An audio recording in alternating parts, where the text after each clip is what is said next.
moving? Yeah.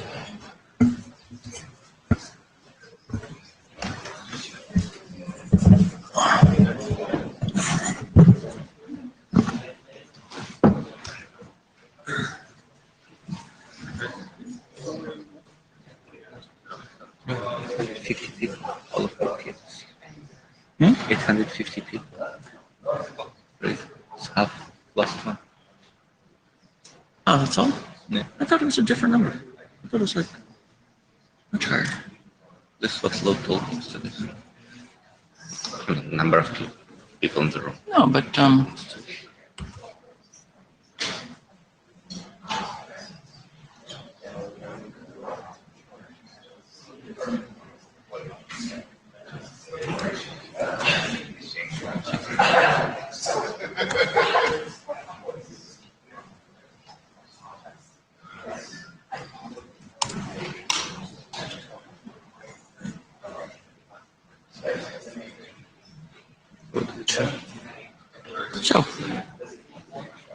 Oh, well, 832 on site. So I guess there's another 500 attending remotely. Difficult to imagine. Yeah, I thought this meant when I first read it that they had registered on site because there's a distinction between early versus on site, but this means people who are on location. Okay. Registration is free. I guess people are not pushed so much. Yeah. So we start. Yeah.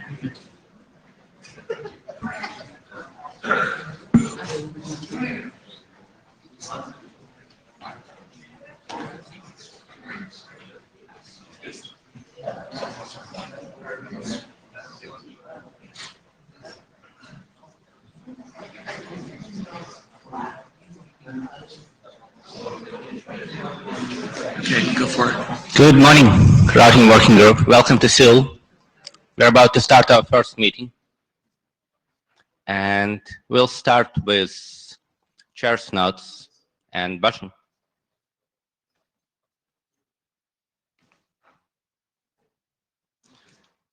Not well. If you haven't read it, please read. Describe how IETF treat IPR. Everything you said and disclosed here is treated as IETF property. IPR disclosures. We'll ask you twice during working group adoption as well as working group last call for IPR known on the documents, and if we don't receive all answer from all contributors, documents are not progressing. Thanks to note takers and jabber taken by Adrian. Thank you very much. Please sign blue sheets. So, agenda for today.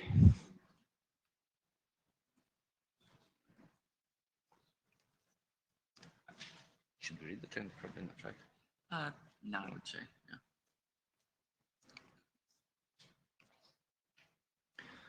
So, I show the updated charter every time because every time we bring new people, new ideas, we would like to provide a home to work which couldn't be done anywhere else. So this time we are going to talk about Flex, E, and SD-WAN space and see where we can progress.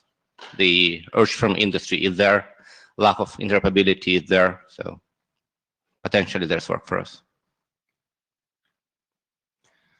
Status, no new RFCs. If I could look. Sure. So keychain model, young model has passed working group last call. However, there were some last minute updates. So AC will present it as IETF and then it will go to ISG. Working group last call are ready, young grip model and VRP models, very stable, well written.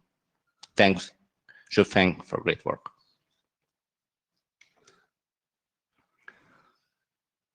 BGP peak has been stuck in response to the Shepherd for about 2 to 3 months. If anyone from Counter is here, please do respond. Let's be done with the draft. It's been a long time. Remote LFA node protection. Very good interaction between Shepherd and Counters. I believe we'll be ready within a few weeks.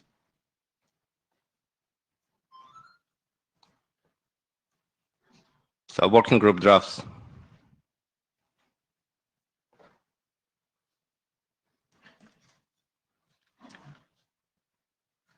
Multi-home prefix LFA has passed working group adoption and will be published. We were waiting for IPR and then got stuck a bit, but it's ready to be the working group document. So I'll take this one. Yeah. So we conducted a working group adoption call on draft NITISH VRP BFD. We don't have consensus on adopting this as a working group document at this point. The main objection raised was that the working group should be working on solutions that are unencumbered by IPR or available freed implementers.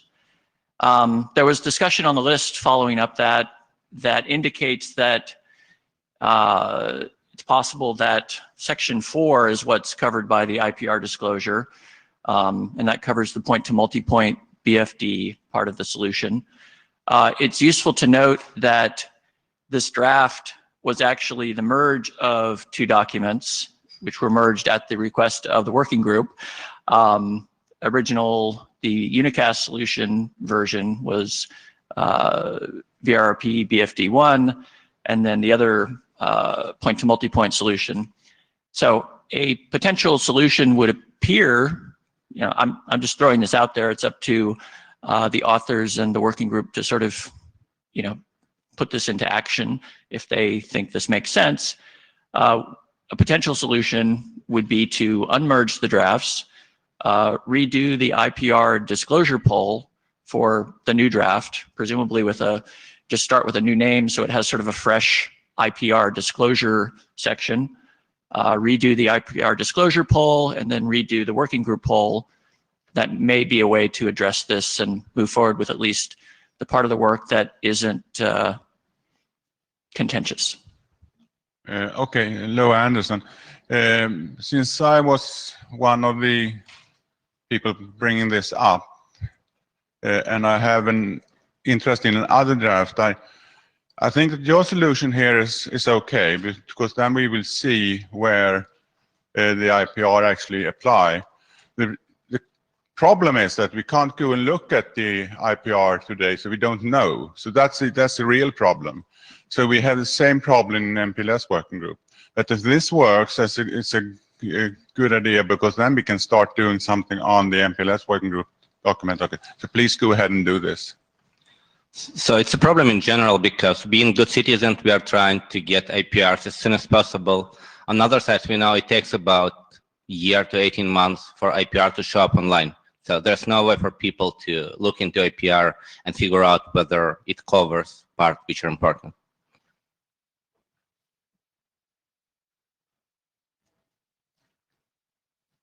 So there are numbers of drafts which are not working group documents yet.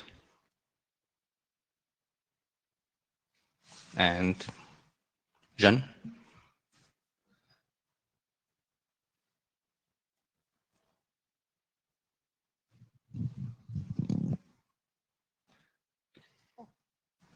The modern people. You have my slides, right?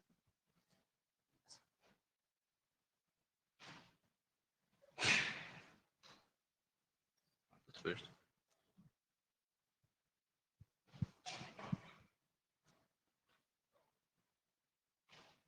Morning. I'm John Linkova. If you happen to be in V6 Ops guest today, you could continue read your emails, because it will be quite similar. So, quick update on enterprise multi-homing draft. We Yes. Can you scroll it a bit down, probably? Sure. So, yeah, first slide is just to remind what we're talking about, because probably not everyone remembers that we spent about an hour in Berlin. And actually, if you look in the slides, on the second slide, there is a link to my presentation from Berlin with all those pictures about what is actually proposed. But the short summary is we need to solve problem of enterprise multi-homing using PA address space. which means you might have more than one ISP. Each ISP will provide v6 prefix, and then we need to solve two separate, actually related problems. First, how to send packet to the correct uplink, which means to uplink to ISP which provided the prefix used in a source address. Because we do believe that there are good ISPs that are doing BCP38 filtering. And this is kind of network problem, so router should take care of this. And this could be done by source address dependent routing. But there is another problem, how to inform host which address it should use, because in some cases, not all addresses are equal. For example, in case of uplink failure, you basically could not send a packet of that source addresses from that ISP block anywhere. So host should not use that address and so on. So this is problem of influencing address selection algorithm on a host, which could be done by using default address selection algorithm and a particular rule 5.5 of it, and by interaction between the first hop routers and hosts. So changes made since 0.0 version of the draft. Okay, the draft is quite long, right? And it has two big sections. First section is about source address dependent routing, and no changes have been made to that section. So all changes are actually in section 4, which talks about source address selection on hosts and how hosts get that information from first hop routers and so on. So basically, default address selection algorithm and how it could be used, it has been clarified a bit. And some references are that, and the main change probably is that it's not only about selecting source address, it's also about selecting other configuration parameters such as DNS, resolvers, addresses, and search lists, because in some scenarios, host could not just pick up first DNS server IP from its configuration file and use it, because in case of DNS split horizon and other use cases, basically hosts need to use particular DNS server to get the right answer. In case of walled garden, for example, some ISP DNS servers might not respond properly if request is coming from internet and not from customers directly. So basically there is a section covering this. Briefly, we discussed it yesterday in v6 ops. So in Berlin, when we discussed it in v6 ops, people raised concerns about length of the draft and the fact that default address selection solution heavily relies on rule 5.5, which is kind of optional for hosts. Not all operating systems have it implemented. But we need it because we're trying to cover most of the scenarios out there. However, there are some scenarios which are quite common and which could be solved even without using rule 5.5. So it could be applicable for almost any hosts which are properly implementing default address selection, RFC, and probably even without source address dependent routing on the first hop. And we're thinking about forking it into separate draft for v6 ops, because again, it has nothing to do with routing. It's now just about how to cover one particular but quite common scenario for enterprise multi-homing. So basically, to illustrate this, we are going to keep working on this draft and fork one particular use case to a separate draft for v6 ops. So actually, question to working group is this work useful? Shall we do it in that way? And ideally, I would like to ask if this draft could be adopted in this working group as it is. Yeah.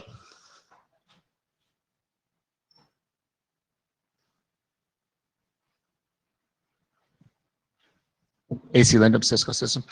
I heard you say that you could do without source dependent routing. That's only in certain topologies where you don't have a router between yourself and the exit point, or you have the host has a path. If a host has a single default router and it's not, it doesn't have both, it has the wrong exit point, but has another link to get, so it's kind of topology dependent whether you can get away without it. Okay, we can do it with all these existing features on the vendor, like policy-based routing in the worst case Right, scenario. exactly. You can do it with that. Yeah. Yeah. So again, it's not going to be a silver bullet. The second draft I'm talking about. Okay, It's just it's the thing which we can potentially do right now without making any changes on the host, because it's most complex part, right? We just want to document that if you have a very simple scenario, you probably can do this thing right now and don't wait for all these nice changes to come to all host operating systems. And so I can provide a little commentary on the working group adoption and so on.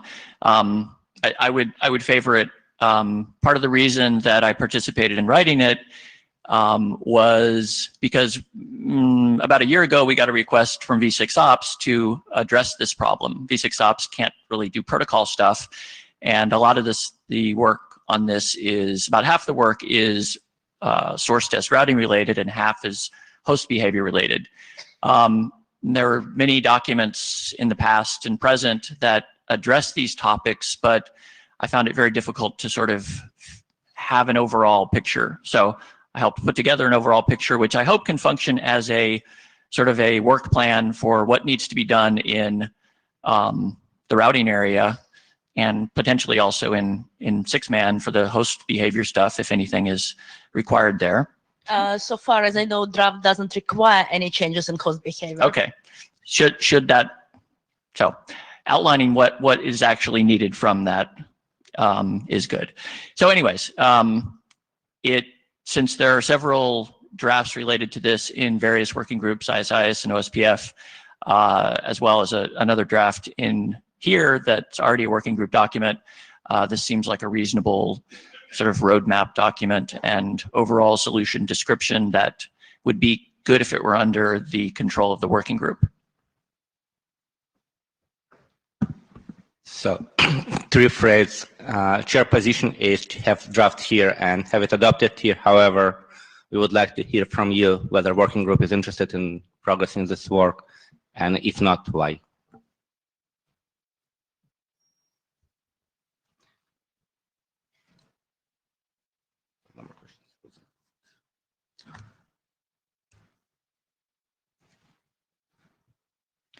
You may return the microphone. Thank you. Carlos? Frank?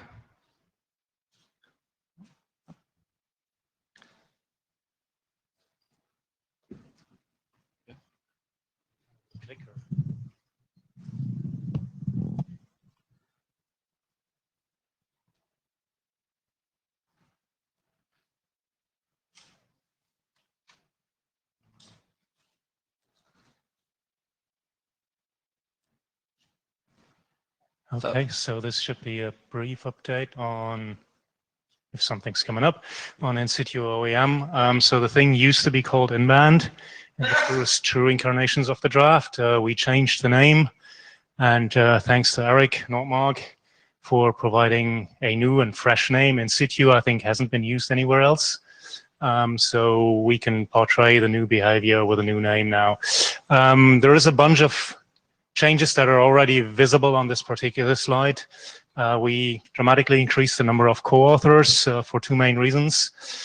We are trying to better capture the wide variety of data formats that need to go into the packet, largely also from a hardware perspective, which is why we have representatives from kind of chip vendors up there. And we started to go and merge the content with Peter Lobkov's draft from Facebook on UDP ping probing, so that these formats got merged into that particular document as well, which is why you've seen the list of authors grow significantly. So just to kind of recap on what in situ OEM is. I need to go stay here. I'm sorry. Thank you. Yes. So in this warm and cozy area. What is it? We basically carry information within the user packet as it traverses through the network and gather information in that particular packet. That means we put a piece of, or we use a container, and that container is different across the transport mechanisms that we have. So there is a different container that you need to use with IPv6, and you can use an extension header for that. In VXLAN GPE, you can use another protocol header. In SRv6 or NSH, we can use existing TLV type metadata headers to slot that information in, and we are carrying operational metadata information and adding to that operational metadata information as the packet traverses through the network. What kind of data do we carry or insert? Like things like node ID, things like timestamps, things like propagation delay through a particular device or pipeline, things like cryptographic information that prove that a particular node was visited, and the likes. So from a deployment perspective, we are kind of following a parallel path with this raft of drafts, because we're not only trying to drive the specification here, but in parallel, we're doing an open source implementation as part of the FIDO project and Open Daylight as a controller project, so that these two things go hand in hand, and we can keep the whole thing in lockstep. Now, so that's the refresher of what we've done in brief, and also been talking about at the last IETF. Now, what changed between last IETF in Berlin and the new version? One change I already mentioned, that's the change in the name, in order to carve out a particular name for this behavior. Because on the one hand side, we're not creating extra traffic, i.e. we're not creating extra packets. That means it's not clearly out of band, it's not clearly something that RFC 7799 would classify as out of band. At the same time, we're changing the packet, so it's not entirely passive. So if you look at 1799, it would probably be hybrid type 1. Given that we don't want to go and call it always hybrid type 1 OEM operation, we thought about a more sexy and shorter name, and Eric had a very good proposal, I believe, with in situ. As part of the overall thing, we also go and streamlined and properly classified the thing. So there's updates in the drafts that make reference to 1799 now. The big change that we've done is we merged the content, and we continue to merge the content between Petter's draft on UDP ping probe and the information that we already had and the former old 00 and 01 versions. And we've done a bunch of fixes that many of you were pointing out. So thanks to Jen, thanks to Ignos and others who were pointing out the nits in the document that helped us dramatically improve the thing. One thing that we also changed, and I'll go and dive into that a little bit in a further level of detail, is what we're doing for proof of transit. Originally, we were just using Shamir secret sharing, which is very lightweight, very efficient, but has one particular downside. And that particular downside is that you cannot preserve the ordering, or you can't check whether the ordering or a particular set of nodes was traversed in the order that you kind of were assuming. For that, we complemented the whole thing with another approach that I'm going to go dive into in a second.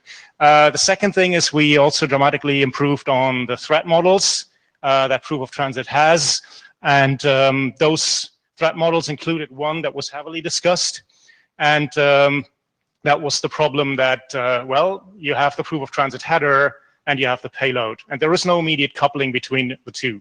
That would mean in certain situations an attacker could just take the approved header and swap out the payload in a man-of-the-middle attack, a type of attack.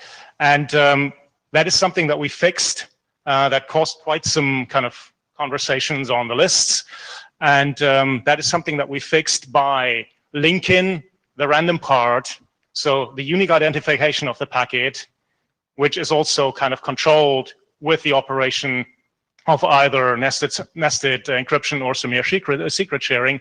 We coupled that to the payload by making the random number not completely random, but we are providing or using a HMAC of a piece of the packet that is invariant, and then link that to the random portion, and that way couple the proof of transit header to the payload of the packet so that you can no longer swap those things out. From a data records perspective, we dramatically improved or increased the number of data formats that we're supporting in order to capture the entire variety of use cases that we see across software and hardware implementations, as well as the probing applications that Peter brought to the table. If you look at the number of data records that we now carry in situ OEM, this is what we have, and I'm sorry that I didn't really highlight everything that is new in red, but I'm trying to go and point that out to you. We carry node ID, ingress interface, egress interface, timestamps, and the timestamps got enhanced to have wall clock time and transit delay now, and the wall clock time can be in nanoseconds and seconds, so the format is extended a little. We have new fields also for queue length, and we have a new field for opaque data, and that is again TLV format, so they can at every single node drop in a piece of information from memory and then post-process later on. That's largely a piece of alignment that we've done with the UDP ping probe. So the opaque data is directly loaned from the UDP ping probe from Peter's draft. What didn't change is things for proof of transit and the sequence numbering. There is another major change that we've done from a processing perspective, given that hardware nodes are, well, hardware nodes don't really like the original proposal that we had in the original versions of the draft, where you allocate an array for the entire set of in situ OEM information, and then you're updating that array hop by hop or inserting into that array hop by hop. So from a software implementation perspective, that's very efficient, because that means you only have to do one copy for operation of the entire packet at the very beginning, and then you fill the packet, and that pointer operation is relatively cheap in software. It's just the reverse on hardware implementations.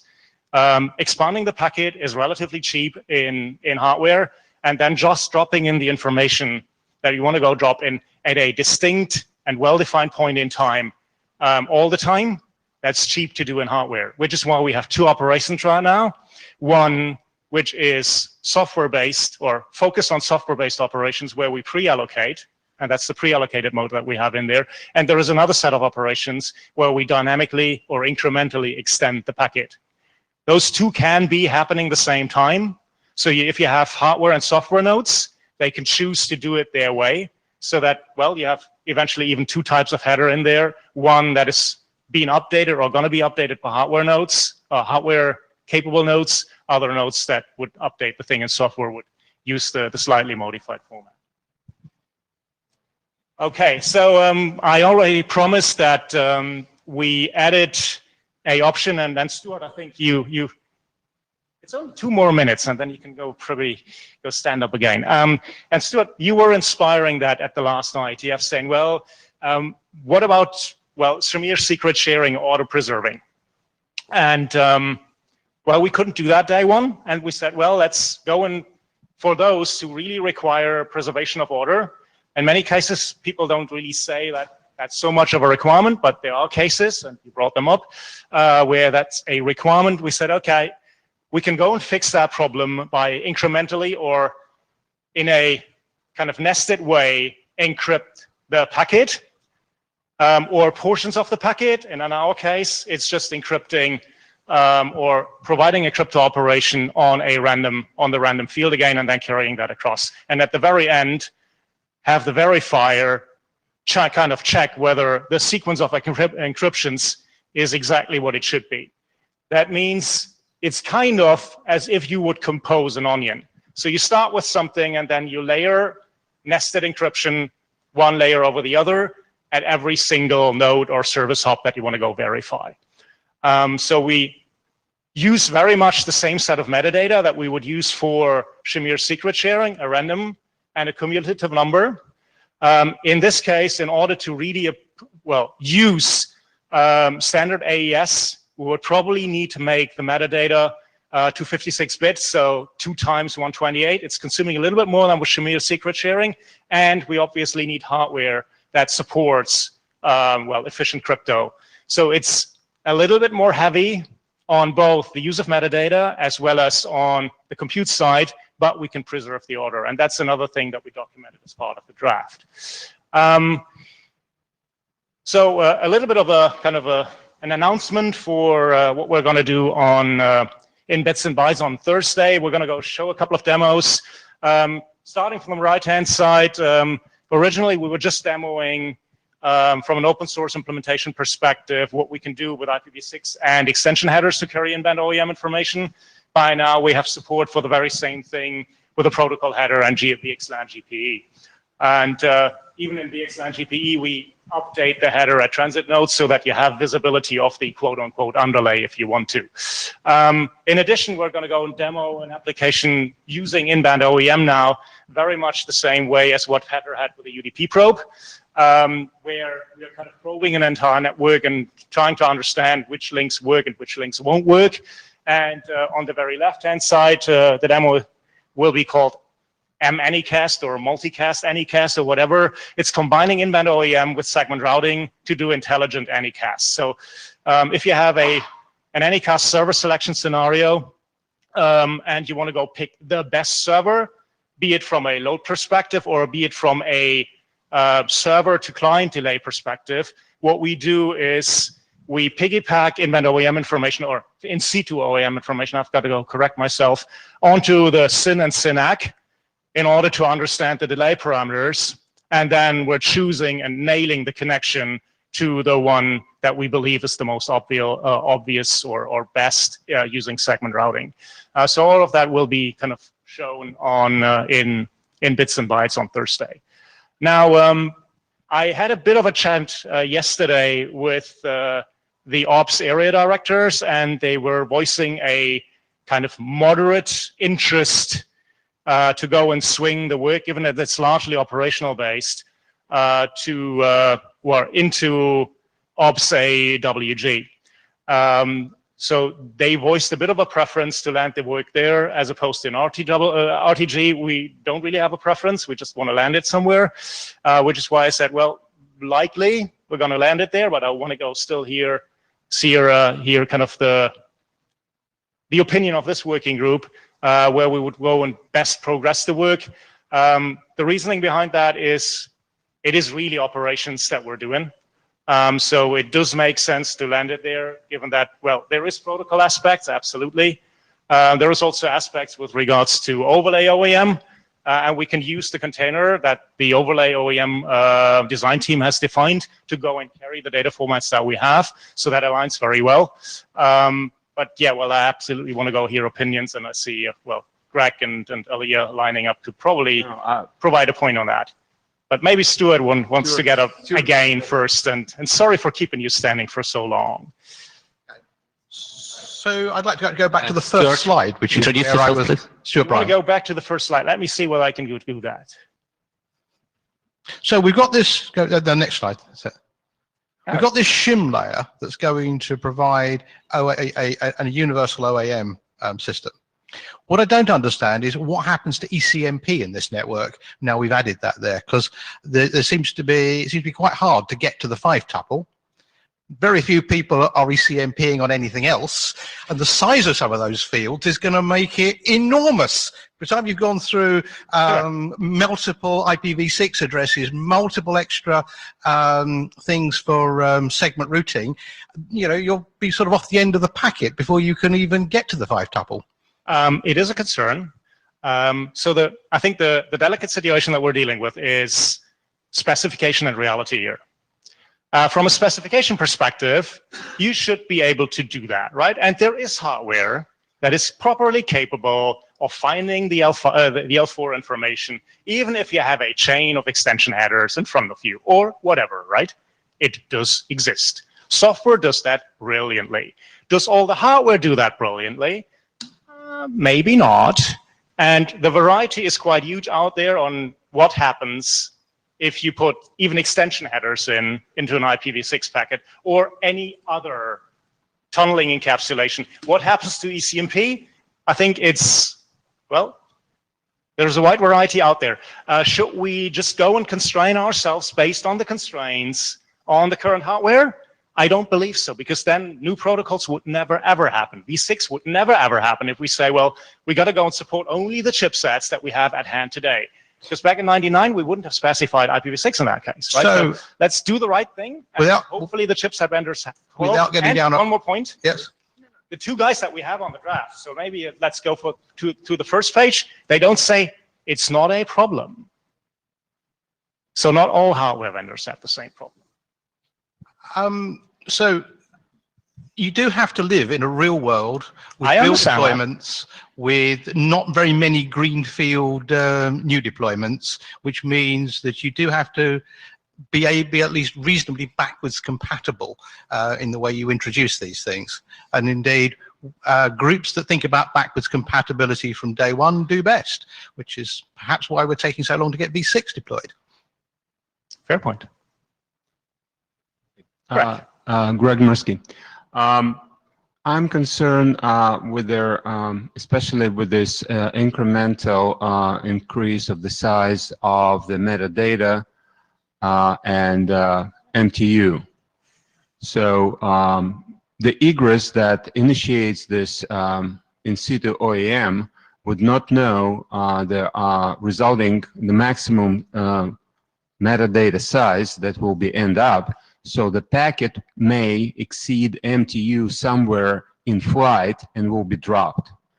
You suggest that this error has to be logged, which to me is the DRS vector. So you introduce the security concern and scaling concern for some questionable functionality. So point well taken.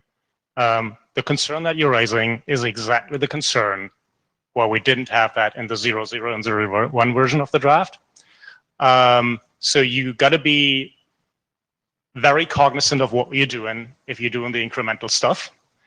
That said, from a hardware perspective, you're creating a huge benefit if you do the incremental increase. So we do understand the concern. Whether we want to go carry forward with that, I'm myself a bit on the fence. There is authors, and maybe we can have the people like Tal or David speak up, that were very much in favor of doing the incremental stuff because it helps hardware quite a bit. And let's see how the overall thing progresses and whether we want to keep that option or not. I just want to mention that there is alternative solution to that, which does not introduce these problems. If you want to go and bring them up on the list or even here, then we would be more than welcome for a hardware-friendly. For now, for this session, it's too long, so we can go discuss it on the list. Let's take that offline then. Thank you. Hi, Adrian Farrell. I agree with you that some hardware is really good at looking long way down the packet and doing deep inspection and could solve the ECMP stuff, but some hardware can't. And so it seems to me that your proposal is that we develop a new OAM system that can only be used in new networks and can't be applied back into existing networks. Is that what? Well, it depends, right? So it depends on what your deployment domain is. So if you have a system, well, like a new system, ACK, right? But even if you look at overlay scenarios, maybe you just want to use that type in an overlay situation where what you want to go do is do an SLA check on something that uses VXLAN GPE as a tunneling protocol. And then you piggyback that information into VXLAN GPE in order to do timestamping of the packets. Sure. So I think you don't have to apply and use the whole slew of things that are outlined here, right? Maybe you only want to go do things like proof of transit in a service function chaining environment in order to make sure that all the packets go through the sequence of firewalls. We are proposing something that is relatively universal and generic, especially by kind of the slew of different authors that you've seen now kind of contributing to this system, like you call it. And so you're not forced to do everything in every scenario. And in certain cases, we're not growing the packet dramatically, right? So we're just growing the packet by 128 bits. That's less than an IPv6. And maybe, I think, you have a solution in that space, and it's a fixed header where even existing chipsets, and we know that, can do it. Yeah, so I don't buy your line of argument that this is totally generic and you can only use some of it in some places, and if you try to do other things, it simply won't work. And I'll give you a case in point. The proof of transit document could substantially grow the size of the header, clearly, as you encrypt at each stage. And that document does mention MTU. And MTU is clearly a concern for that approach. Unfortunately, that document only mentions MTU in the terminology section. So we need to go a little further and understand if this is a generic approach to OAM, then we ought to be able to use it generically. If it's not a generic approach to OAM, if it's specific, you can use this function in this type of network and that function in that type of network, we need to be really clear. Mm-hmm. Okay, fair point. Aaliyah Atlas. So 3 things. First, thank you for bringing the work. It is interesting, and it's certainly provoking some good discussion. Second, I need to talk to Benoit and others to nail. Well, we were working on it. It's the implications of this and the need to understand a number of details about how a lot of the routing, forwarding, hardware, and so on works. I mean, Stuart's concern about ECMP. I mean, there are ways it could be handled, right? That might need to be discussed, but understanding what the implications are and the fact that it's protocol work,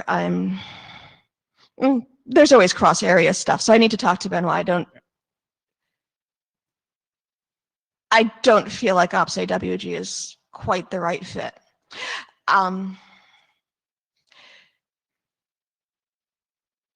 But I do think we need to do something. It feels to me, and I'm interested to hear from the room more on interest in the OAM space. It feels like there's a number of ideas swirling around that need focus.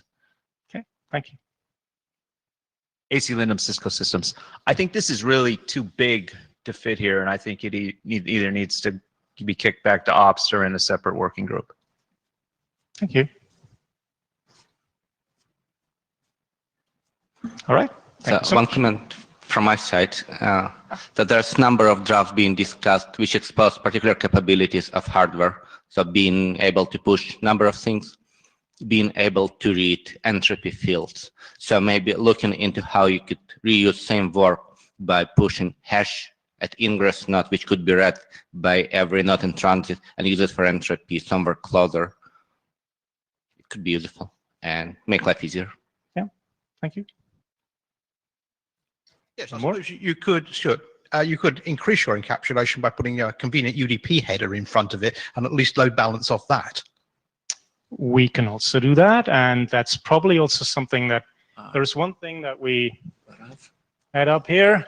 We're working on or trying to find a way to go and get the whole thing working for IPv4. And for IPv4, you're probably required to use another UDP header with another IP header in front, because where else do you put the information? And maybe we want to follow exactly that path. At least you do need to address ECMP. This, I think, will just crash and burn if you and just waste everyone's time unless you upfront figure out how to make it work in existing networks. And ECMP and addressing are the 2 classic ways of determining whether a project is viable. And I don't think this one passes the ECMP test. Well, I believe we can get that to work. Okay, thanks. Thank you very much. So we are 5 minutes ahead of schedule, but it's time for, we can start with Gaurav's presentation.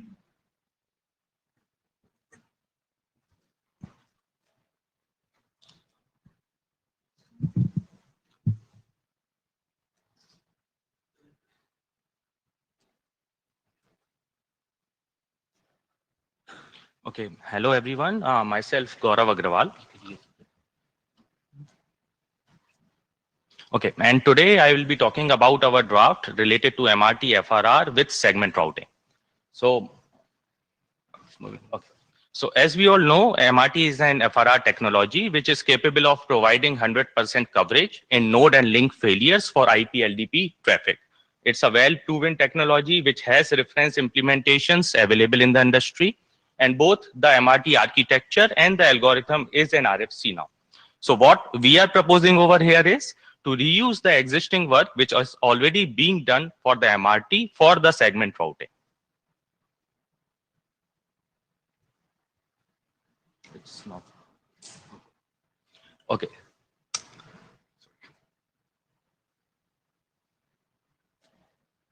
Okay, so there has been some significant changes from the since the 02 versions. I would like to thank Chris for his valuable feedbacks and suggestions over the draft. One of the major changes since the 02 version is the use of the algorithm field instead of the IGP-based MTID for the advertisement of the MRT red and the MRT blue labels.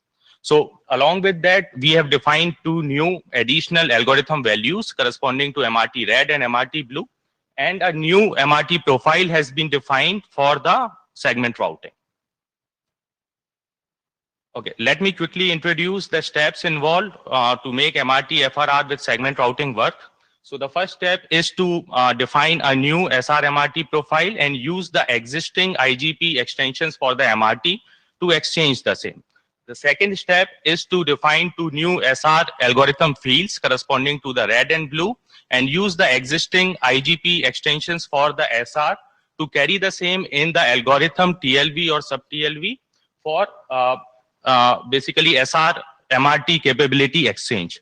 On the same ground, the existing IGP extensions for the SR will be reused to carry the new labels corresponding to the MRT red and the MRT blue. And the last step is basically the SR nodes needs to support forwarding topology creations and the MRT FRR using the MRT algorithm. So what message I wanted to give over here is, like, basically we can see with very little additional efforts, we are able to extend MRT FRR for the segment routing. Okay, so this is just an example to show how the MRT FRR will work with the destination-based SR. So each and every node needs to advertise 3 different labels corresponding to the default red and blue. The ingress will take the destination default label to forward the traffic. In case of any failure, as we can see in this topology, there's a failure between 1002 to 1004. The 1006 label, which is a default label, will be swapped with 6006, which is a red label. So then the traffic will be forwarded till the egress node. On the similar grounds, MRT FRR can be used for the traffic engineered segment routing also. So again, each and every device will advertise 3 labels, and in case of any failure, the outermost segment label will be exchanged with the corresponding red or blue label. So this is how basically the MRT FRR will work for the segment routing. So what is our next step? Basically, we need to still analyze the solution wherein we have to support the destination prefixes outside the MRT island in the scenarios when the MRT island is not same as an IGP area, that is the partial deployment scenario. That is one aspect we are working on it right now. And also we are working together with the authors of the draft PANG to come to a common draft. There is another draft on the same idea. So we are trying to collaborate and have a single unified draft on that. And I would like to request the community feedback and suggestions on the draft, because still we are working on it. So we would like to hear more from the community on the same. Thank you. That's it from my side. So what's the intention with Rtgwg to merge? Basically, we are the solution to support the destination outside the MRT island. That is something we don't support as of now. Rtgwg has a solution for that. So we are trying to have a unified way to have it. Thank you. Thank you.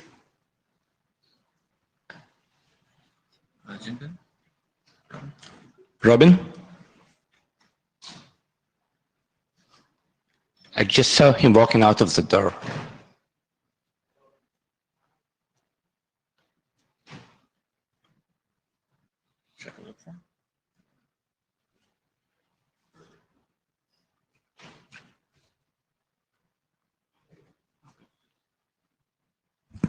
We're running 10 minutes early, so you're up, Robin. Okay.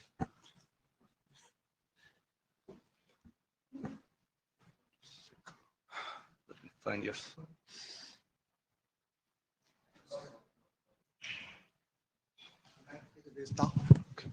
Just 1 second.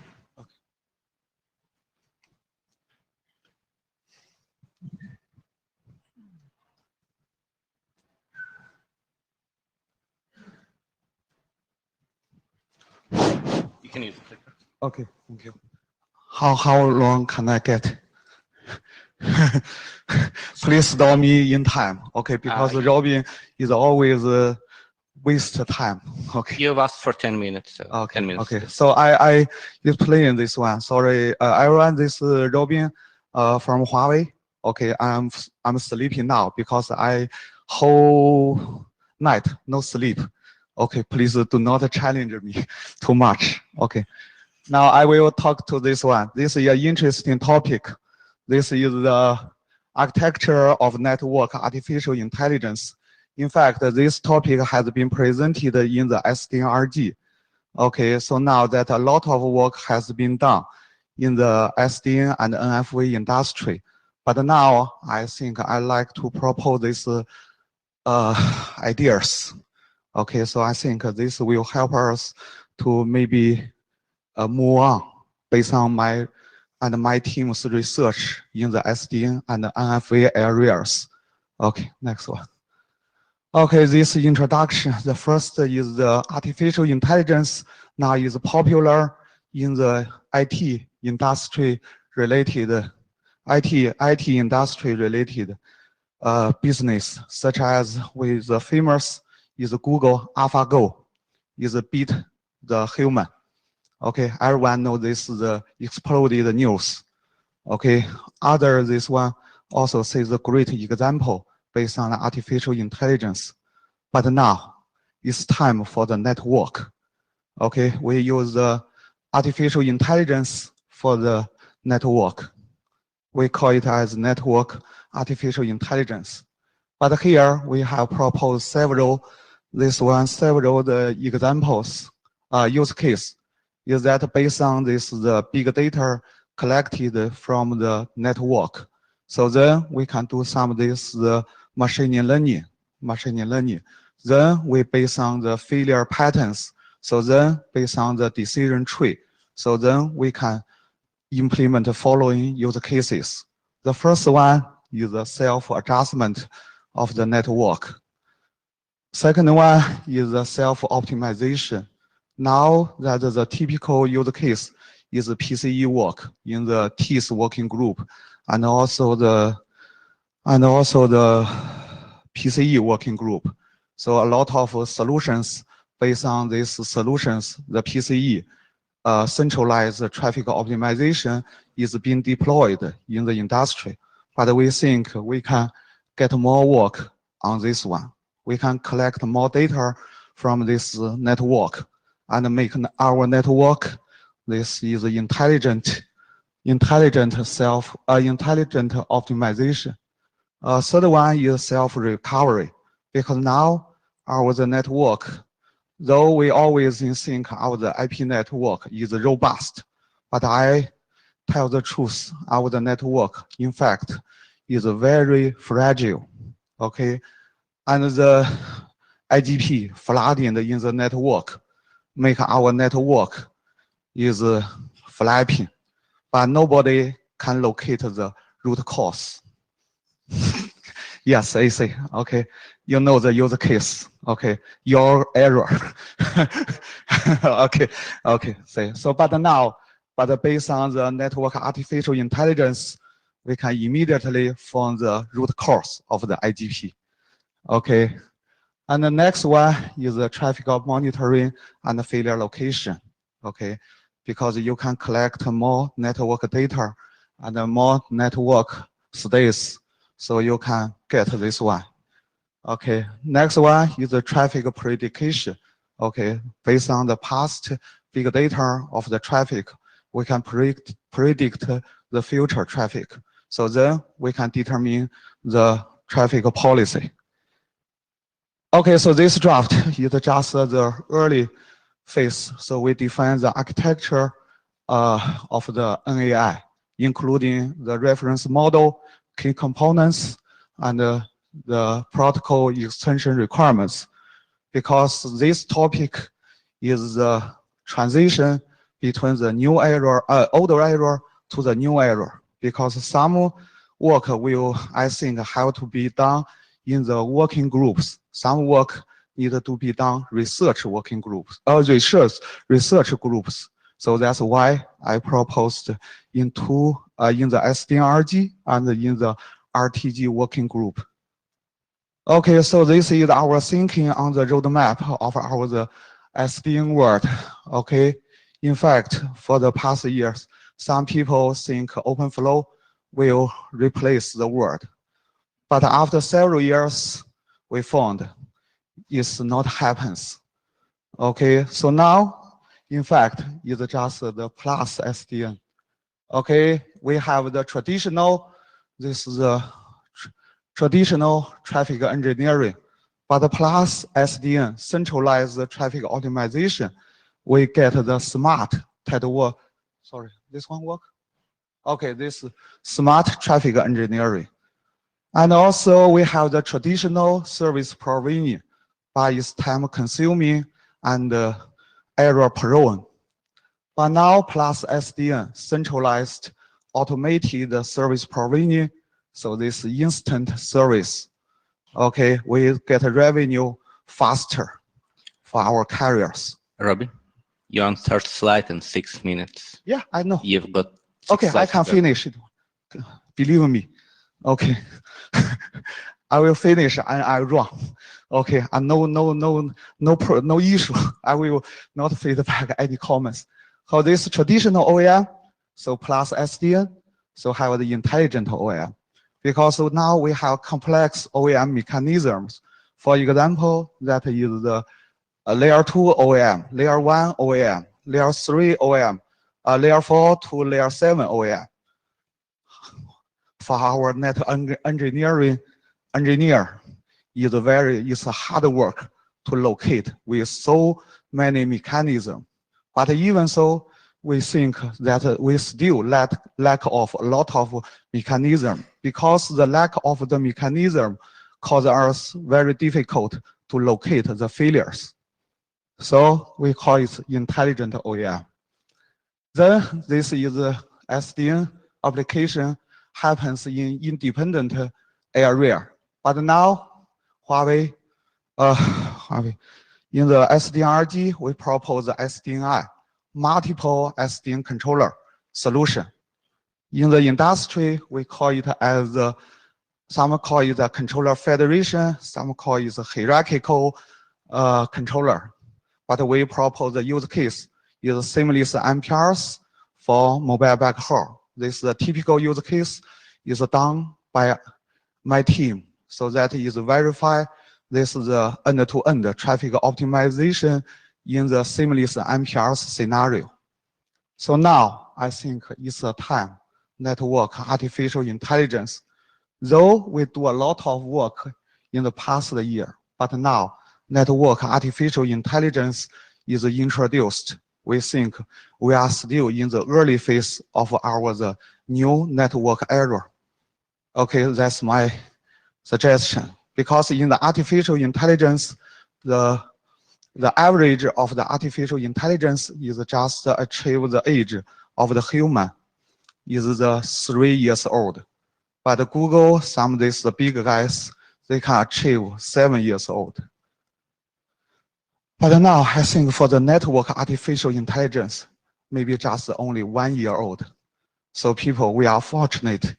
We are fortunate. We can get a work to be done last 20 years to make our network artificial intelligence to achieve the age of 20, maybe. Robin, you need to progress if you wish to finish your presentation. Okay, I finish. So this reference model. Okay, I think this is a central controller is a key point. The key point. So now this is the brain of the network. You think what your brain can do. So you can understand the network brain can do a lot of things, flooding the idea. So this is the reference model. We give the 4 components. One is a central controller, then is a network device. Because you want to get more intelligence, need the support from your device, provide more mechanisms to help the brain to collect more data and states. And this one is southbound protocol and models of controller. You need to collect huge data from the network. So now SMP netconf is not performance, is not okay. We must introduce some high performance protocols. And this one, northbound model of controller. Though machine learning, artificial intelligence is complex, but the northbound model should be simple for the users. Okay. So this is the requirement of the protocol extension. The first one, this is the new southbound protocol should be introduced. Then that the model of the element should be completed to collect more network states.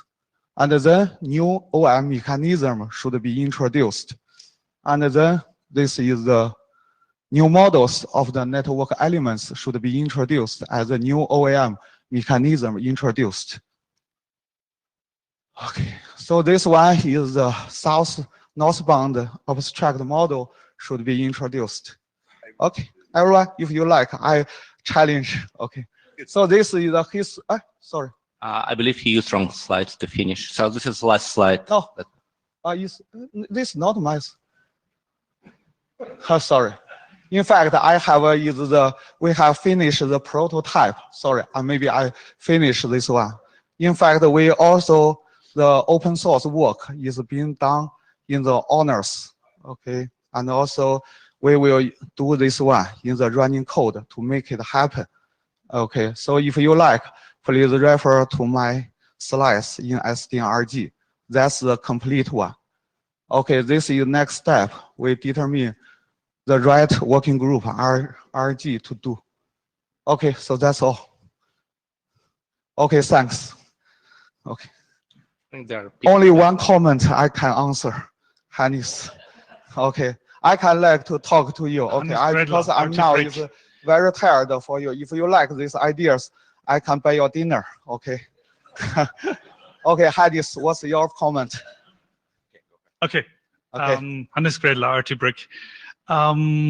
I know that IETF documents have the tendency to be rather, I would say, sparse, right? But 4 pages for an architecture definition is a little bit too small for my taste. Yeah, you are right. But the running code. Suggestion would be, I mean, if you read through your text of your draft, it's full of assertions, but it is not how you have come up with the conclusions. So there's no reason to write a PhD here, but a little bit more of the whys behind your reasoning wouldn't hurt. Thank you. Okay, thank you. Okay, I will answer your the comments.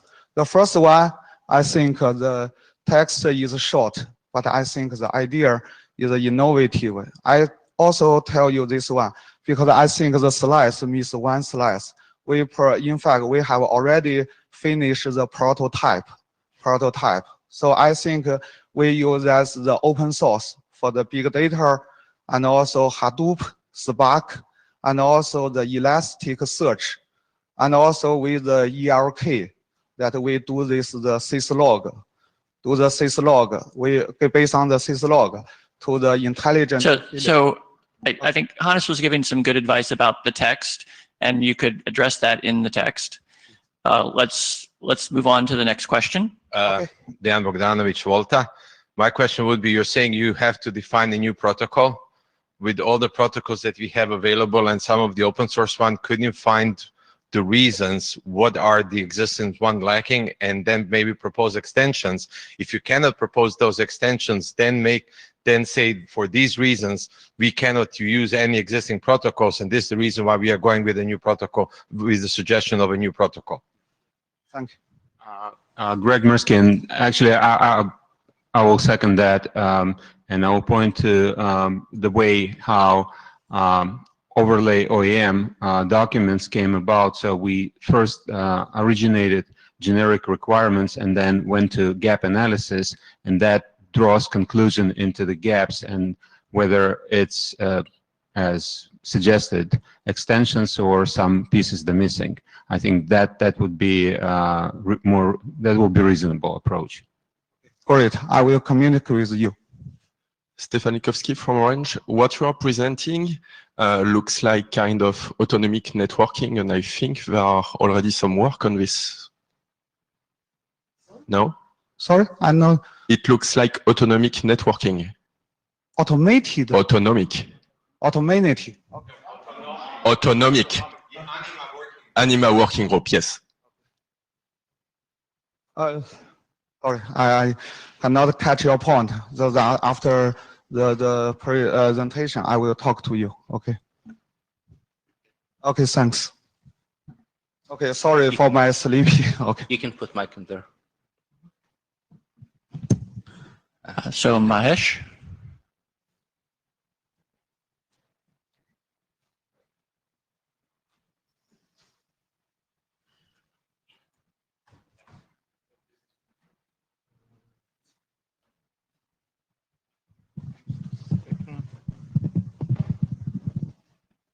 Was the PDF, right?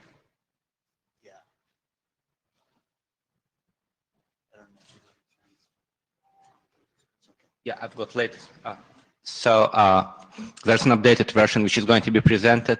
The uploader to the site was crashing since yesterday, so there could be a bit of discrepancy. I'll try to upload new document after the meeting. Thanks.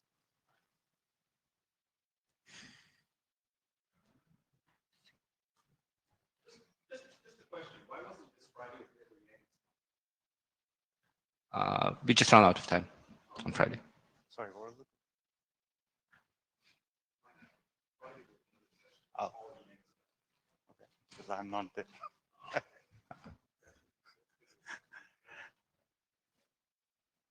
Thank you. All right, I'm Mahesh, and I have a couple of my co-authors on Meet Echo, so they will probably correct me if I go completely off slides. This work started off in NetMod working group, but I guess it was felt that this working group would probably be the right place to be talking about it. So a little bit of history on this. We started with first proposing a QoS, a diff-serve Yang model.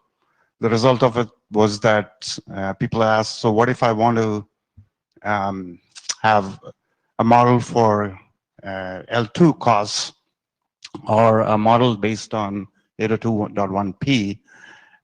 So what we had to do was to first come up with what we call a base set of models that would span all possible QoS Yang models. It's a bit of a challenge to try to define a Yang model not only across vendors, but even within vendors across different platforms. So trying to come up with a Yang model that kind of covers everything has certainly been a challenge, and it will continue to be, as you will see. So we started with basically defining 4 sets of base models that we believe will cater to the base requirements of all the models. And then we start to build upon them, particularly for diffserv in this particular draft. So what the diffserv Yang model does is it takes the base classify Yang model and then adds anything that's specific to diffserv, like DSCP, code points, the definition of source and destination IP address, source and destination port and protocol. Similarly for policy, action, and target, anything that's specific to diffserv then goes into the diffserv Yang model. And because of the challenges between vendors trying to implement their version of the Yang model, we allow for a whole vendor-specific section that then augments the base models to add their own specific queuing and advanced queue management specific parameters. As I said, mainly the update between the last, and this is a name change to reflect the change in the working group. The second aspect was that there was an existing Yang model, draft Chen, that was in routing working group, and the authors have come together and are working towards combining the two drafts. Towards that effort, company C, we call it company A, B, and now C model has been added to the vendor specific section. What we are still working towards is more common information that we feel that can go into the base and diffserv model. There's a bit of going back and forth on what we believe we can still put in the base model. There's work around interface bindings. We need more agreement between the three vendors at least that are working on the model on handling multiple policies of the same type on an interface. There is work, we have some statistics, but we need to add support for reading statistics, specifically for classifier and queue. And then every vendor has information that they want to pass between input and output interface through metadata that we need to be able to define. And that's pretty much an update.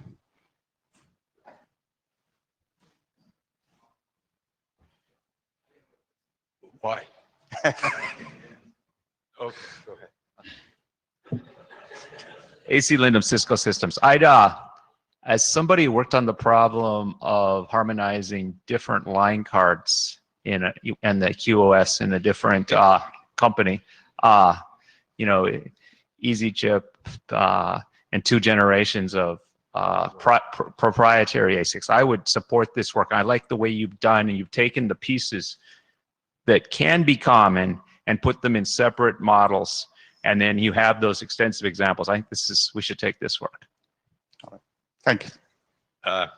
So I agree with AC, and also the policies are highly vendor specific, and actually the policies are highly vendor specific and hardware specific, and that has to be taken into the account, because some of the same policies you cannot apply on the same vendor because of the different line cards. I'm pretty familiar. I haven't read absolutely the latest, but I'm pretty familiar with the draft and with the model. So just even thinking about leaving it as a separate one and just defining it as a base mod, as the base elements for the QoS would be very helpful. All right, thanks. Oh, yeah, yeah, this is the right working group. We've discussed with the transport area. Normally, this is something that would go into the transport area working group, but they feel like routing has the combination of skill set to make it work. I think there are a lot of challenges in reconciling the different line card capabilities and policies, but I'm happy to see the work happening. All right, thanks. David Black, Transport Area Working Group Chair. Got up here to +1 to everything Aaliyah just said. Excellent. Full consensus. So, comment from my side, the upstate changes been quite disruptive. Whole discussion about OpenConfig versus IETF. So now we are hearing notifications versus RPC's discussion. Would be really good to figure out and provide guidelines when to use what, so you don't need to change your drafts, and across IETF we could propose single solution. So I'll bring back those issues, not issues, but we need to decide what we do on Friday when Louis is here, and we should come up with recommendation. In your case, there's a lot of information going back to the client, right? So you need to use right mechanisms to provide it. Right. So yes, we are waiting on the recommendation from the NetMod working group on upstate to see what changes we might need to make to the model. Thank you for the great work. Yeah. So one last comment. So it seems like there's general agreement about adopting this general work and so on. We need, of course, to do an adoption poll and so on. Mm-hmm. But when would you have a draft that you would think would be the right draft to run an adoption poll on? Right. So I think in terms of the next steps that we identified, the commonality in the base model for classifier and policy is something that we are debating. We hope to resolve that in the next couple of months. So probably the next update of the draft would probably be the right time to make a call on a workgroup adoption. Great. Okay. Yeah, thanks. Linda? So following presentation is falling under extended charter of routing working group, and we would like to bootstrap discussion about SD-WAN space, discrepancy in control planes and data planes, and maybe help them to come up with something which can be interoperable and makes life better. Name's Linda Dunbar from Huawei. Thank you very much for giving me this opportunity to talk about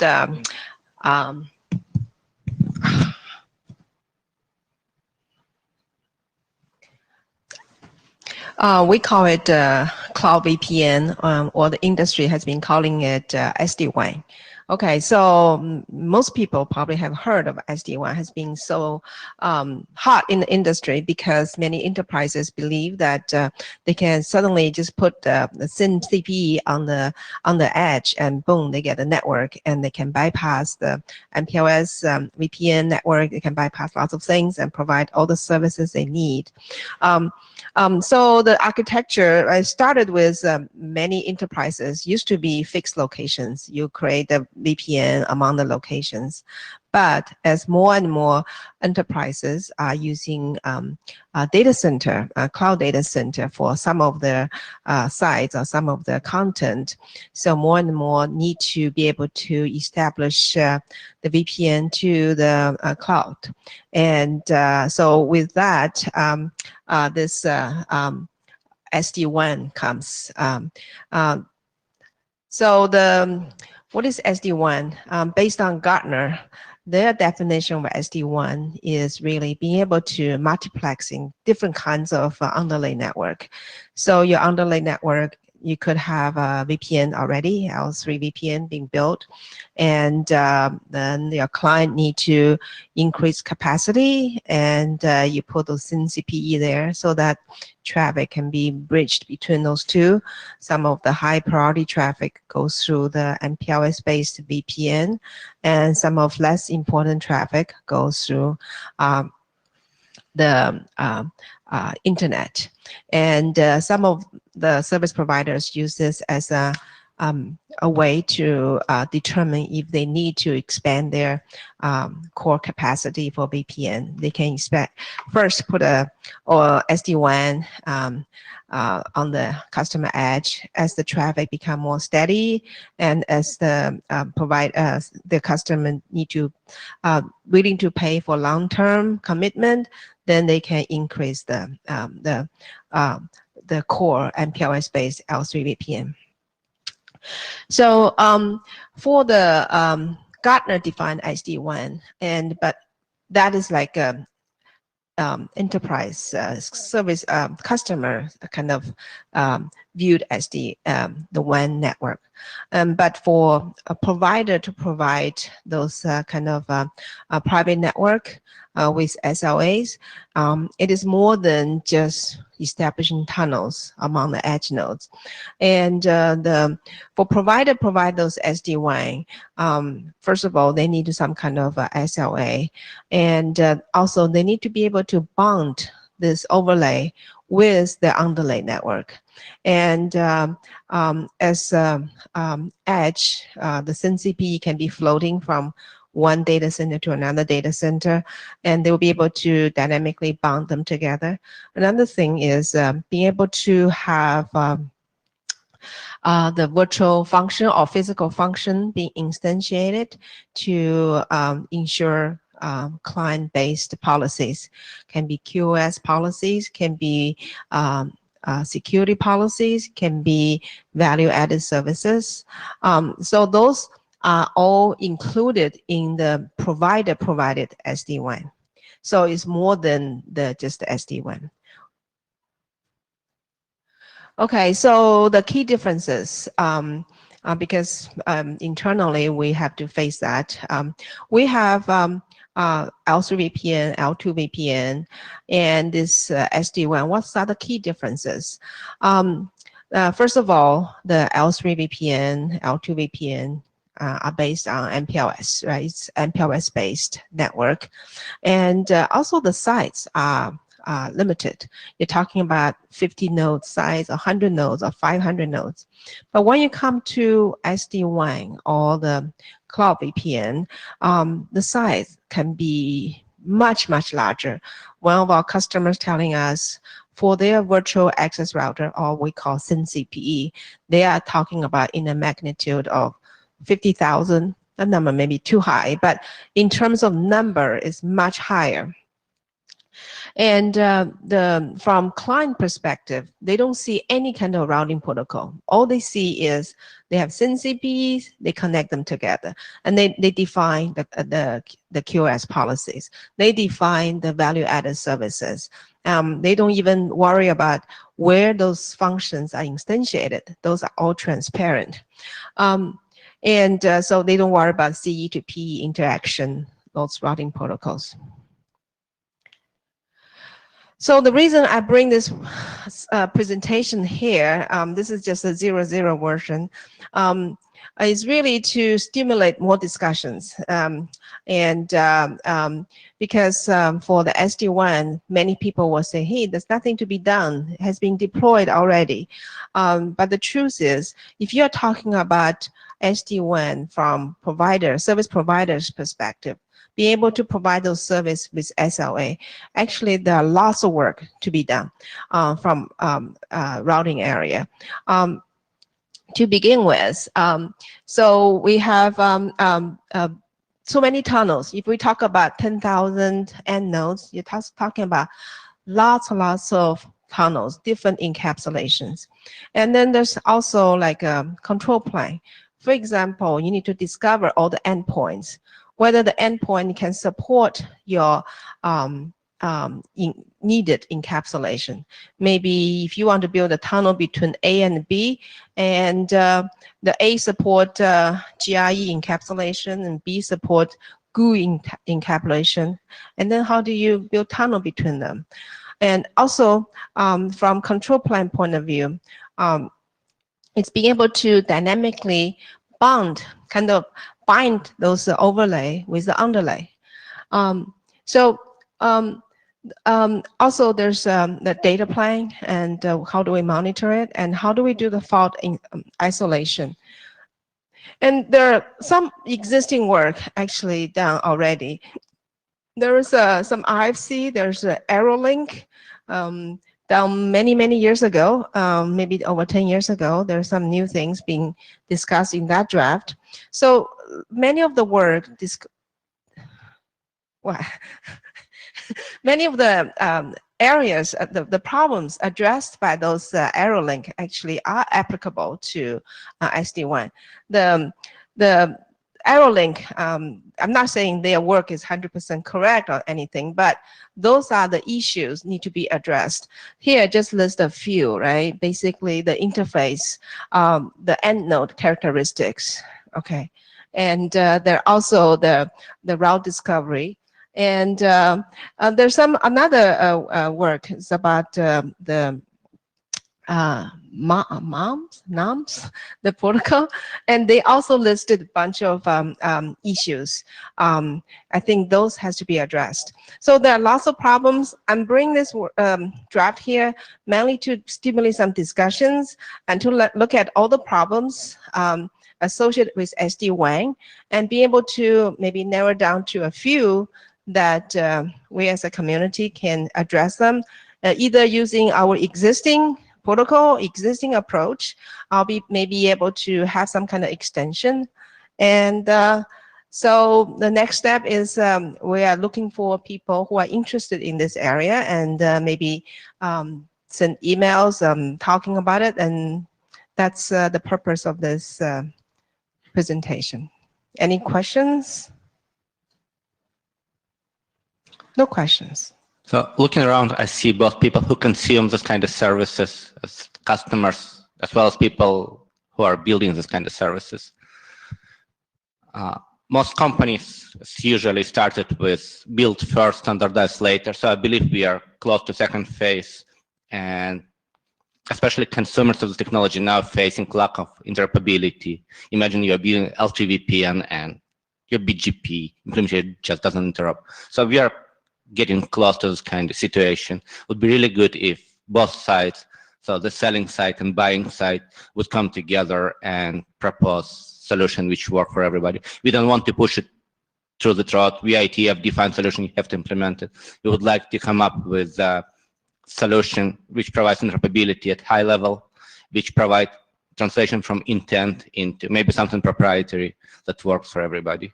So contribution discussions at least would be more than welcome.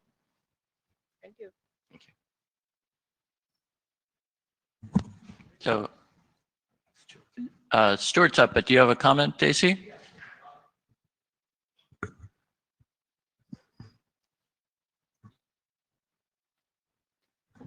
AC Lyndon, Cisco Systems. I'm not an expert in this area, but I know that there's a number, like Jeff was saying, there's a number of solutions in this area, and a big question is going to be what.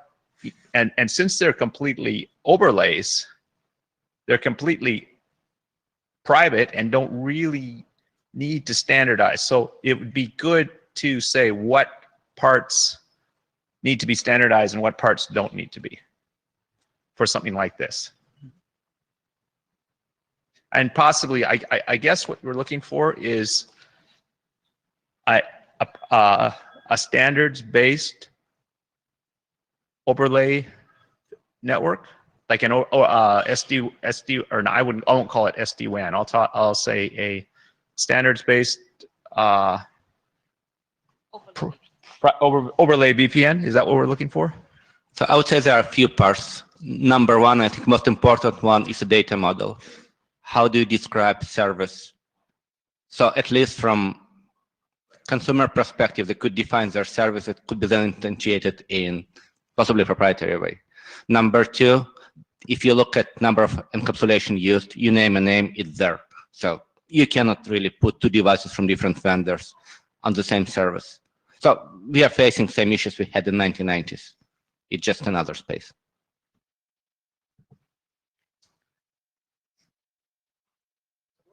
Yes. There's nothing up there yet. It's warming up. Sorry? It's warming up. Ah, okay. So the way I'd like to do this before we start is I put the slides together. I wrote the draft to put the slides together. And then after I put them together, I had some feedback from AC and Les. And so what I'd like to do is to present this and then throw their feedback into one of the several ways forward, if that's an acceptable way to proceed. So what moves me forward? Right button. Right. So a long time ago, when I was active in fast reroute, we realized that you needed to have a timer mechanism to decide for all the routers in the network when they could move to the next stage of the fast reroute reconvergence transition. And Mike Chandelier and I wrote a draft that described this, but when the work didn't proceed, we kind of sort of let it go fallow. And Well, MRT has come along since, and MRT needed a timer for exactly the same sort of purpose, for all the nodes in the network to know when they had reacted to the event and reprogrammed their fib accordingly. So the authors sort of spoke to me about this old piece of work and whether it should be pulled out of MRT and live on its own.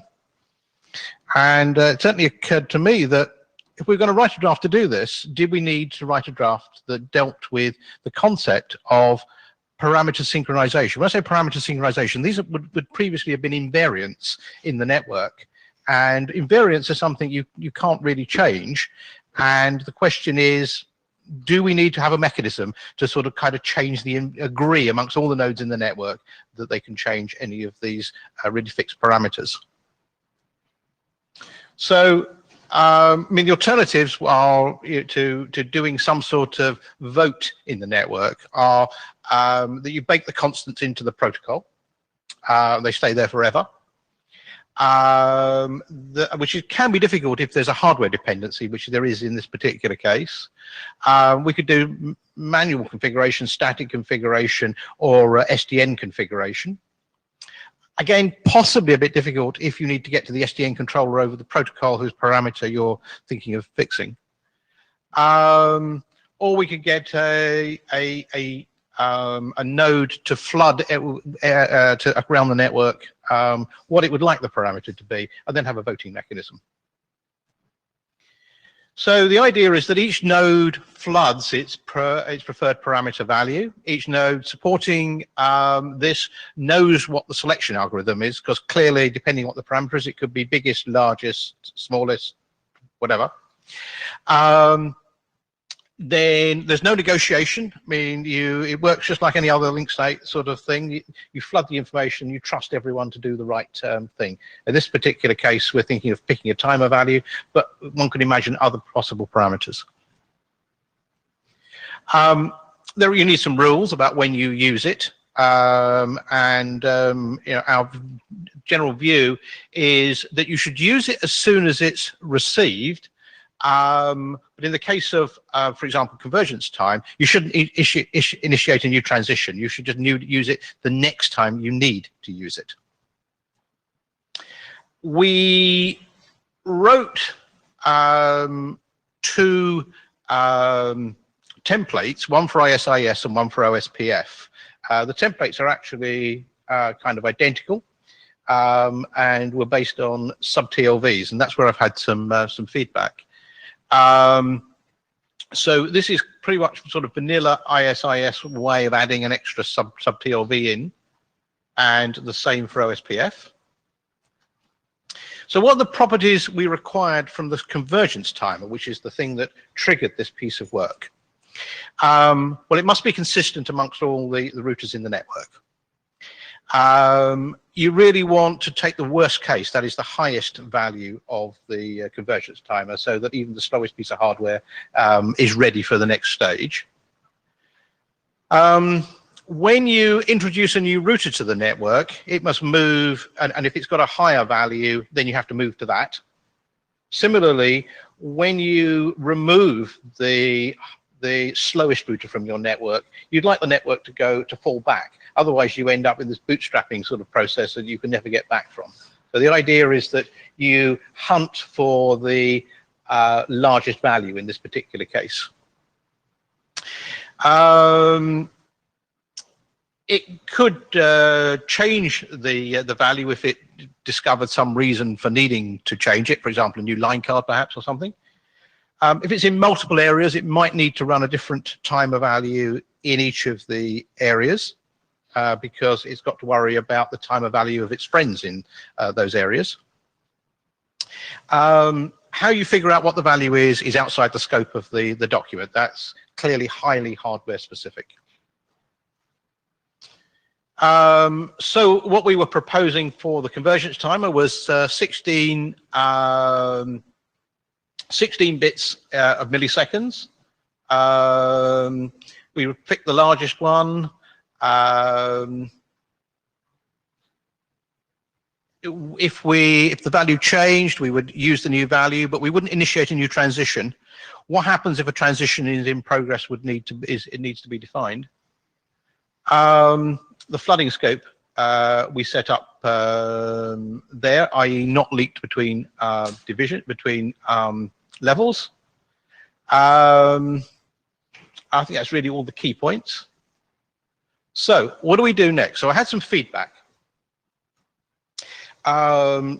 There's two particular elements of this feedback. One is whether sub-TLVs were a good idea or not, because there were enough identifiers at the top level. The other piece of feedback is, well, so why does this need to be general? And I'm certainly very nervous about only defining one convergence timer, because I can see, for example, we might end up needing an up timer, which is different from a down timer, and we may end up with multiple sort of repair strategies in the network, and they may need their own timers. But I'm also kind of nervous about once you move into this sort of space, whether we shouldn't solve the general problem. So I think there are three ways forward. We can remove this, we could stop this piece of work and just move it back into the MRT system. I could define just timers, in which case we have to decide whether I define one of these per timer, or whether I put a sort of timer identifier in there so that we could have a set of timers, or whether I pursue it as it is in the draft today.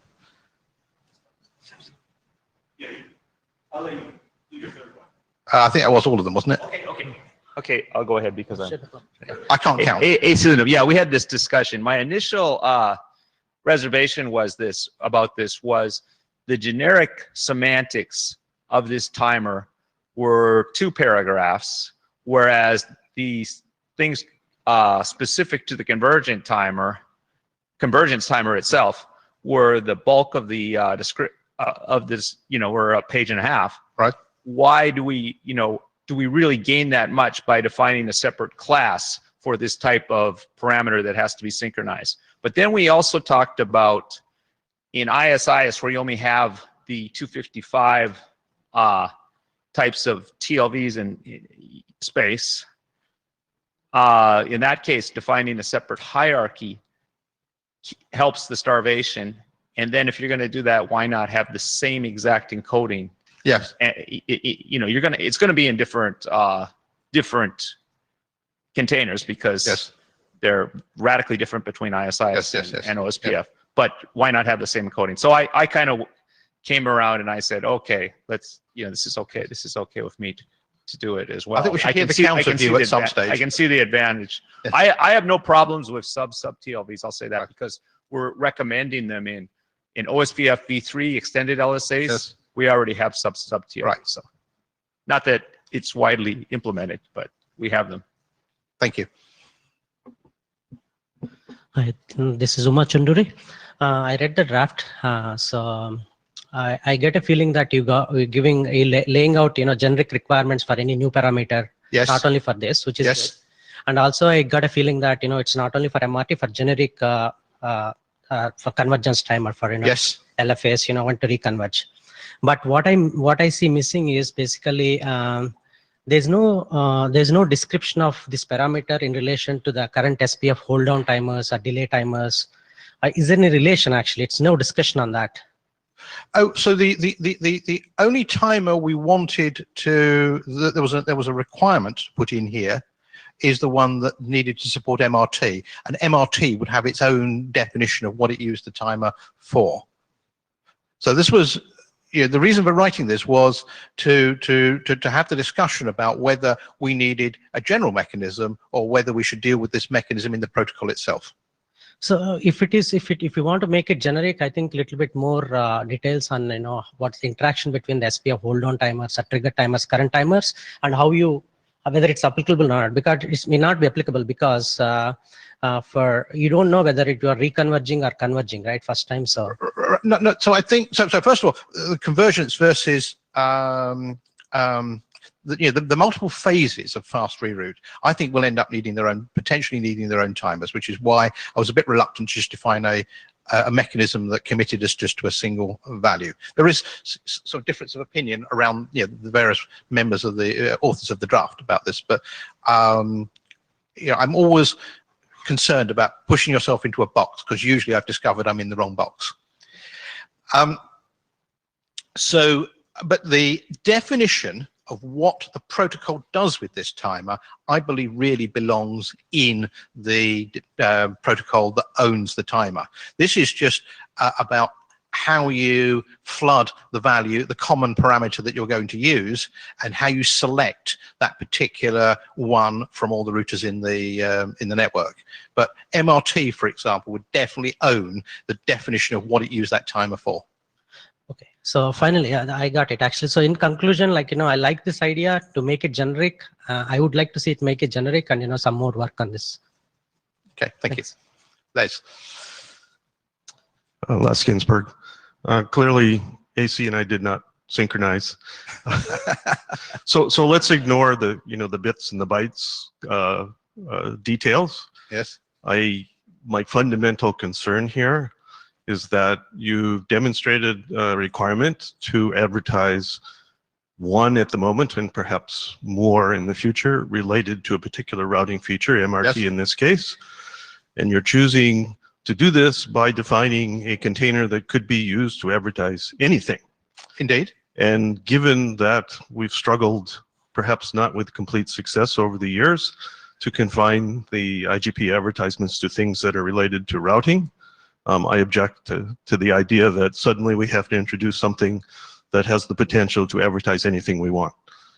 Well, I mean, it would only get. I mean, I can set the IANA considerations so that you get to veto anything silly. But MRT is definitely part of routing, right? I'm sorry. This is a routing feature, right? This one definitely belongs. I'm not objecting to advertising this parameter, right? Or even if you come up, next week with, I need 2 or 3. But why do we have to say, oh, just because I like generic designs, I'm going to define a TLV or a sub-TLV that can advertise absolutely anything? Well, it can only advertise things that it's got an IANA code point for, and we can fix how easy it is or hard it is to get one of those. That is not the way I read the description. All right, so I can change the IANA considerations to allay any fears about Shakespeare going around in ISIS as well as in IDR. Oh yeah, let's no hats this time. So I just wanted to respond to the comment about the controlled convergence just for MIT. And when Stuart and Mike and I talked about this initial idea, it was to handle some of the microloop prevention stuff and so on. And there's still other use cases where it is useful in that space. So that's part of why it made sense to pull it out, to me at least, to pull it out from the MRT work. I don't see that piece as confined to MRT. Otherwise, we just leave it there. So let's see where we are. We need there is a universal sort of, I believe there's consensus that we need a timer for MRT because actually the protocol says it needs it. First, I guess my first question is there consensus for having a method of defining more than one timer? In other words, do I just have a single value, just solve the MRT problem and then come back and ask for another identifier? Or do we solve the problem for multiples? So I think at this point there's not, based on the text. Les has said that, has made reasonable objections to it. So you might be able to allay those by just, by adjusting the text. But with the current text, no. There's not consensus, I would believe. Although that would be Jeff's decision to call. I'm talking about whether there's consensus on the text in the draft today. What I'm trying to figure out is what the draft needs to look like tomorrow. And I think there are 3 things we could do. We could just have it be the MRT the MRT timer definition. We could make it a general purpose convergence timer definition where we may want more than one, or we could make it a universal parameter protocol. And I'm trying to figure out which of those. So I think what I heard from Les was that potentially by adjusting the IANA considerations text to be much clearer about what is allowed to be put in here and what the procedures are, we may be able to allay those. Yes. But that's not guaranteed. Is that correct or not? I think it's close. I'd just like to, let's not spend time here debating whether we use a sub-TLV or a sub-TLV. Right. We can do that on the list or offline or what have you. I just think if you want a container that you're saying, gee, maybe I need 3 values tomorrow. I don't have the foresight right now to know. Yes. But I think you do know that this is functionality related to a particular technology. And I think that's the way the definition ought to be proceed. Not to define a generic container that could be related to who knows what. Okay, and is that, I mean, what I was hoping to use the working group time on was to try and understand what the consensus of the working group in terms of full generality versus just defining some timer mechanism.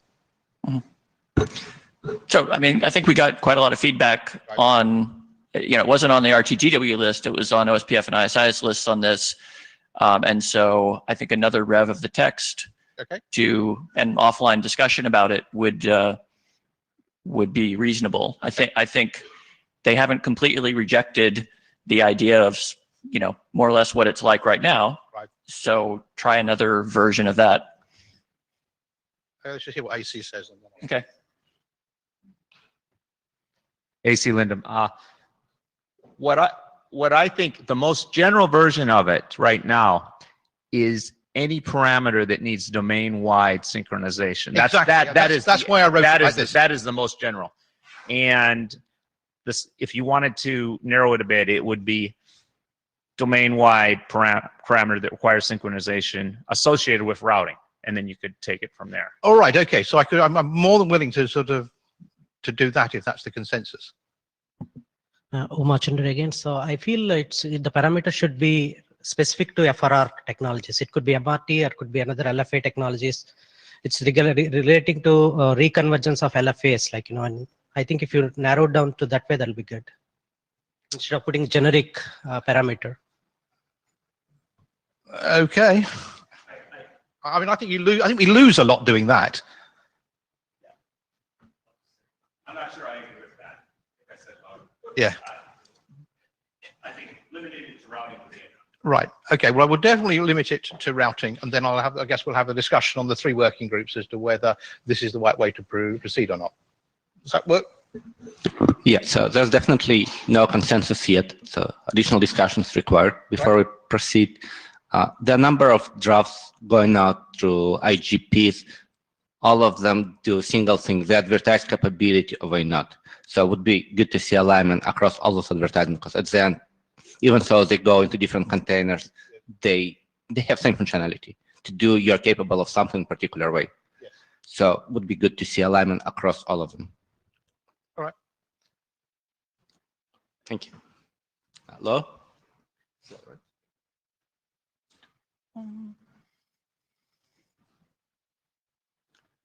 Yes.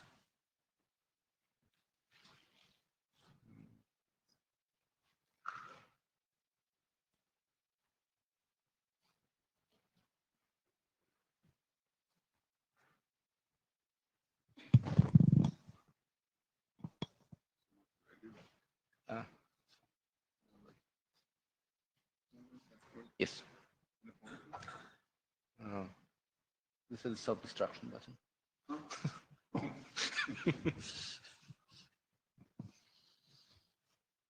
So Jeff says he gave me this device that he will trigger that is kind of exploding when I get overtime because of people not keeping on time. So this is a new device that they're going to use in this working group for a test in coming meetings. Keeps you honest. No, it's actually forwarding slides. I'll see if I can work it. So I'm going to talk about FlexC in the context of the routing area a little bit.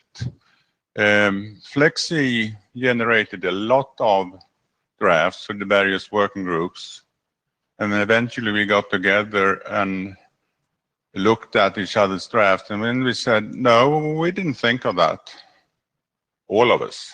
So there were kind of an overlap, but not completely. So we ended up with one draft that actually goes to C-Camp, and it will be discussed in C-Camp on Thursday, I think. So this is a kind of a preamble to that. So Flexi, and I've been thinking, I did an update of my slides yesterday and thought I sent them in, and then I sent them very late. But I still think that the first sentence here actually gives you a wrong impression. It gives the impression that the OIF is defining a new data plane, and that's not true. They actually are tweaking the parameters on the existing Ethernet data plane and actually aligned pretty well with what's going on in ITUT. So Flexi basically gives you a way of decoupling the bonding between the MAC and the PHY in the Ethernet. And when it were invented, it was one scenario, and was actually, and you should remember, Flexi is in the high band or very high bandwidth area. So it was kind of created for OTN. When we, with our IETF perspective, started to look at it, we saw that there were another uses for this. So the scenario we see that we can actually run Flexi over between routers and connect them, and that actually triggers, once again, both for the OTN and for the routers, it triggers the need to have a control plane for that. So those three pictures are going to, so disclaimer, this is my understanding of what this Flexi will be doing, and there will be some animations that are coming up soon. So what we had before was that we had a coupling between the PHY and the MAC. So the PHY had one bandwidth and the MAC necessarily had the same. When I did the slide first, I put some figures in. And the people said, well, wait, what does that mean? So I here going to pick a random Greek character and put in that representing the bandwidth of both the PHY and the MAC. So what you can do with Flexi is actually decoupling between the PHY, so you can have the same bandwidth in the PHY, in the MAC as you have in the PHY. You can have more, you can have less, and you can bound 1, 2, 3, 4, or many. Typically, on a if you want a 100 gig Flexi group, you need to have like 20 different PHY groups. And what I see is that we can actually go to this also in the future. This is not supported today, but we could have PHYs with different bandwidths actually being concatenated into MACs. This is for future study. So we had a discussion on hard pipes. Hard pipes is defined in RFC 7625. It's an independent draft, actually describing an implementation done. But recently we started to look at this, and we also started to look at IP hard pipes in the context, mostly in the context of TV distribution. So we will publish a draft on that as soon as, not true, sometimes after this meeting. It will take us a couple of days.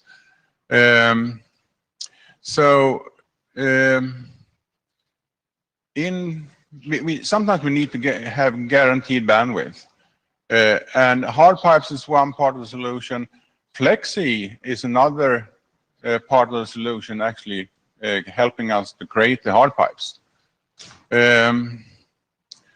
So looking especially at TV distribution, we can improve the QS parameters in this type of network.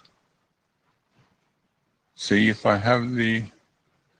So the work will start in CCamp, but the work we pulled into one single draft going to CCamp actually were targeted for more than one working group. I think there were at least 3, maybe 4 working groups. And I think that will actually rebound and start having impact on further working groups. So we have a draft called Draft IZH, CCamp Flexi. It gives you, we have scoped that draft so that it actually gives the entire from use case to applicability statement or whatever. Solutions in there, framework is in there. I think it will be necessary to break it up and actually take it to different places. And then we actually introduce this to the IETF, the Flexi specific terminology. And here is what I see. This is my speculation, what the impact we could have at different working groups. One thing that has been said that the Flexi is a new data plane. No, it's not. It's the OTN data plane from ITUT and potentially also the MPLS data plane from IETF. So work around MPLS side, the MPLS, the thing that depends on MPLS actually belongs clearly in the IETF, and there are working groups that could be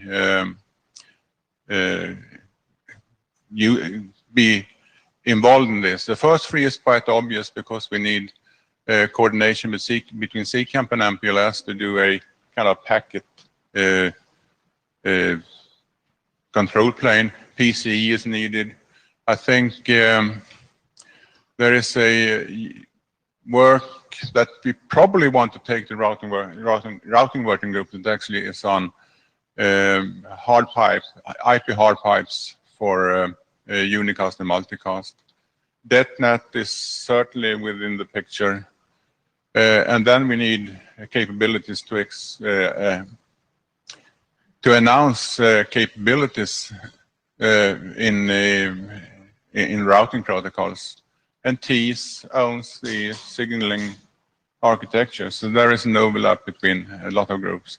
I'm not saying we're going to do work in every working group. I'm just saying that we need to be coordinated within the working group and actually agree on where the work is done. Was that it? Yes. Okay, thank you. Questions? And actually, really, questions should, in this stage, actually go to the work starting up in CCamp on Thursday. Thank you.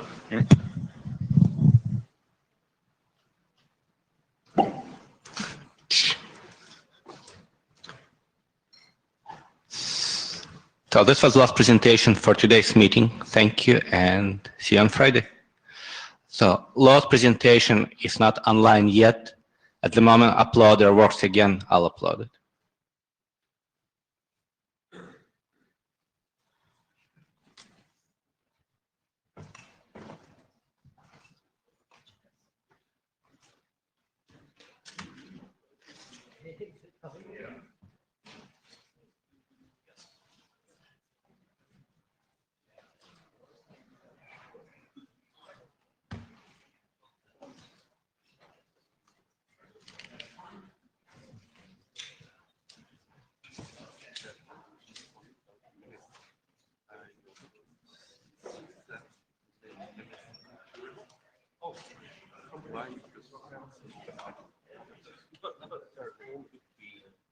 About you?